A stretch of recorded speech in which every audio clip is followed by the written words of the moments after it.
नमस्कार, कुलाबा न्यूज 24 मध्ये आपलं स्वागत आहे. मी सिद्धेश अनिल भंडारे आणि हा माझा सहकारी दीपेश पवार. आज आपण छोट्याशा विषयावर चर्चा करणार आहोत. खरं तर हा विषय चर्चेचाच आहे कारण महाराष्ट्राच्या राजकारणात हा प्रश्न वारंवार उठताना आपल्याला पाहायला मिळतो. सध्या देशभरात बरेच मुद्दे गाजतायत. जसं की राघव चड्डांचा मुद्दा असेल, हिमालयाचे ग्लेशियर्सचा मुद्दा असेल. तर इतक्यातच धीरेंद्र शास्त्री यांनी शिवाजी महाराजांवर जे वक्तव्य केले, त्या संदर्भातला मुद्दा असेल. पण त्याच्यामध्ये महाराष्ट्रातला एक महत्त्वाचा मुद्दा तो म्हणजे रिक्षावाल्यांचा. फक्त रिक्षावाले नाही तर आपण गेल्या अनेक दशकांपासून बघतोय की ठाकरे कुटुंब हे मराठीसाठी झटताना आपल्याला पाहायला मिळतंय. आणि हे ठाकरे कुटुंब सध्या एकत्र आलं. त्यांनी महापालिकेच्या निवडणुका एकत्र लढल्या. त्यामध्ये त्यांना बऱ्यापैकी यशसुद्धा मिळालं असं आपण म्हणू शकतो. आणि त्यांनी जो मराठीचा मुद्दा लावून धरला होता, तसा मुद्दा अजून कोणीच लावून धरला नव्हता.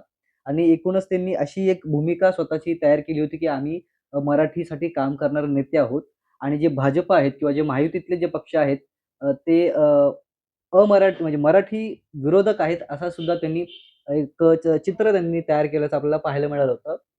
पण आता सगळ्यांना धक्का बसलाय. त्याचं कारण म्हणजे आजच फडणवीसांनी स्पष्ट केलंय, की मराठी या भाषेला म्हणजे मराठी ह्या याला जागतिक वारसा आहे, जागतिक दर्जाची ही भाषा आहे, असं सुद्धा म्हटलं जातं. पण ह्याच्या पाठचं आता राजकारण नेमकं काय आहे, हे अजून कोणाला कळलेलं नाहीये.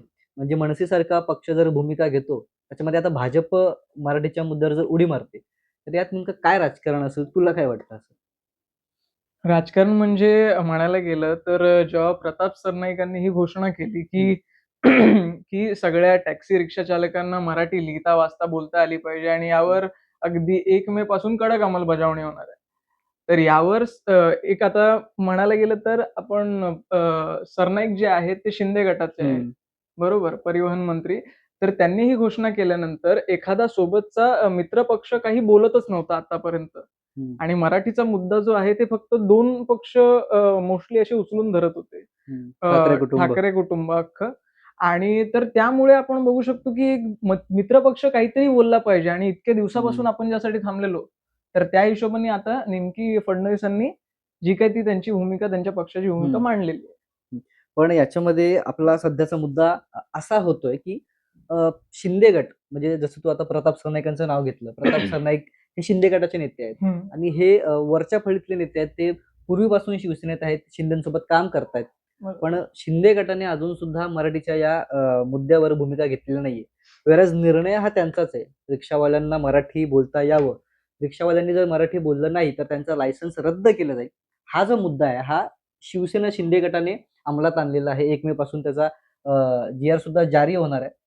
त्याच्यामुळे शिंदे गटाची भूमिका याच्याकडे सगळ्यांचं लक्ष होतं.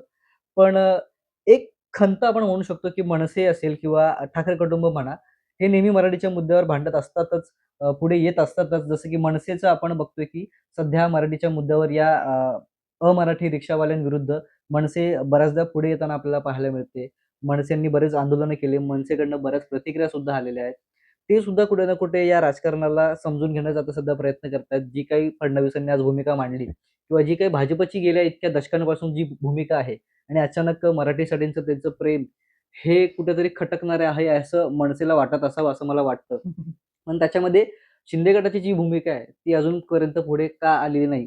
हा प्रश्न सध्या महत्त्वाचा आहे. म्हणून खंत ही अशी की मनसेसारखा पक्ष जेव्हा भूमिका मांडतो, तेव्हा शिवसेना ज्याला मराठीचा इतका मोठा इतिहास लाभलेला आहे, तो पक्ष अजूनही भूमिका का मांडत नाही असा प्रश्न म्हणजे फक्त आम्हीच नाही तर महाराष्ट्रातली जनता म्हणा किंवा आपल्या कुलाब्यातली जनता म्हणा, सतत हा प्रश्न ते मांडत असतात. त्याच्यामुळे पुढे काय होईल आणि कदाचित याचं जे चित्र आहे, ते 1 मे शिवाय स्पष्ट होताना आपल्याला दिसणार नाही. 1 मे रोजी आपला महाराष्ट्र दिन आहे. त्याच्यामुळे महाराष्ट्र दिनानंतर आपल्याला काय नेमकं घडेल?